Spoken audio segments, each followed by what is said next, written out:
A lot of language learners that I have worked with have started off with coming to me and telling me how they always feel pressure to need to study more, to need to study harder, to need to add more to their routine, and simply just do more in general. Meanwhile, fluent learners actually focus on just what happened, and they sit down and reflect. And truly, between these two groups of learners, the reflection process is truly what keeps one group having to restart their routine over and over, and one group that keeps growing. And I want to share that with you in this video of how to apply this really easy, quick reflection process that is going to make a world of difference to how efficiently, how enjoyably and sustainably you reach fluency in your language from my signature coaching method, the Mindful Fluency Method. If you've ever felt that you are not moving forward the way that you want to with your progress, then it's probably because you are not including enough of a reflection. We can kind of think about this as putting in a lot of input, right? But never fully integrating it. So say that you are learning tons of flashcards in order to speak, but then you never bring the vocabulary from those flashcards into real life conversations. So it never really comes to fruition what you actually want to do. In other words, we can say that you are quote unquote learning, but you're not learning about your learning. And this is something that with one of my clients, Amanda, we ran into a roadblock with, because even with Japanese, she was studying like literally 2 hours a day. She was going through a program, finishing it up. She was finishing absolutely all the modules, going down different rabbit holes, getting all the grammar right, getting good feedback from her teachers. And still, she did not speak fluently in Japanese at that point, even with the huge amount of time over years that she had given to the language. And unfortunately, the result of all of that had her hopping from program to resource to app to different program again, also feeling discouraged because, again, she wasn't seeing her fluency results from the amount of time and energy that she was investing. In fact, it never really occurred to her to slow down because she was so used to always adding on more, overcomplicating even more of what she was doing, when actually all that she needed to do was first reset and analyze her process, zoom out of the tunnel vision that her and me and a lot of other language learners get when we are so focused on getting results and we're not seeing the fruits of our labor. Plus, it was only when we introduced this reflection process to her that she actually jumped a level in her speaking in Japanese. She was able to go to her first language learning event, which before she was really scared of doing. And she finally felt confident in her routine of the week instead of always feeling like she had to second guess. The exact reflection process that we used can be broken down into only 3 steps. It's super easy. You can do it in anywhere from pretty much 1 to 5 minutes, depending on how much you want to reflect about. And I want to make the distinction that doing a reflection is not writing down what you did. It is truly understanding what you are learning about yourself in the process as it happens. And by doing so, you can actually notice what is and is not working for you. So we first have awareness, where we ask ourselves, hey, what am I actually feeling right now? Like outside of all the logistical planning, right? The next thing is adjust.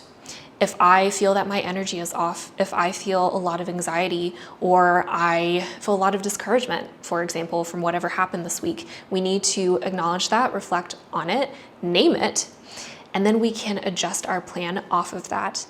And then we have appreciation. So really understanding that even with all of our emotions that we are experiencing, with all of the different complications of our routine and just figuring that out, being in the weeds of all of it, we can still understand what we appreciate ourselves for showing up for.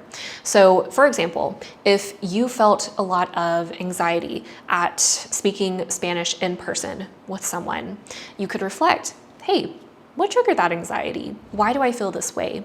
Was I having a bad day already? Or did I have a really good day and I ran into some sort of energy not lining up with this person, or maybe I conjugated that verb wrong when I was trying to speak, etc. What exactly triggered that? Then we move into adjustment. How are we going to adjust, still keeping up with speaking, but maybe not taking the same approach that triggered our anxiety exactly in the first place. We could think of instead, maybe just sending voice notes to a tandem partner that we have, that we're already familiar with, instead of just talking to someone in person at a big event and we don't know them at all. And then appreciation for this would be something like, hey, like I am still showing up. Even with this roadblock that I am faced with, I am still making it a point to work on my speaking, but I'm also proud of being able to notice what I'm feeling and also adjust on the fly to how my routine can support me in what I'm feeling. That is a huge, huge win for language learners that just flies under the radar most of the time, because we think so much about planning and logistics when understanding ourselves, understanding our inner world like this with this particular reflection process is just as important as knowing how to organize and learn the best practice strategies and everything like that. And I would argue even more important as you continue your language learning journey. Also, when you start reflecting like this, that is when your self-trust builds. And when you have more trust in yourself, you start to have more trust in your routine. And then it's easier to not feel like you have to copy someone else's routine. I know that that is a really big temptation whenever we see someone be successful in, a different language and they're just a really renowned language learner that you look up to, or they are doing well in your in your target language, and you feel like they're making more progress than you are, right? You stay in your own lane because you are using awareness, not pressure, to build what is sustainable for you. But it all starts, right, with this reflection process. We have to slow down in order to speed up, as I like to say. Make sure to grab the Language Learning Sustainability Planner in the pinned comment below, absolutely for free.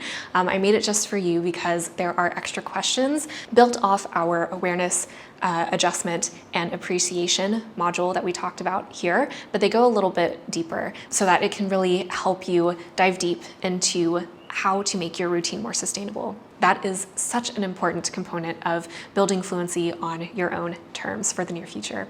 Thanks you guys for tuning in. Leave me in the comments below, what was your favorite takeaway from this video? I'd love to know. I'll respond back, and I'll see you in another video soon.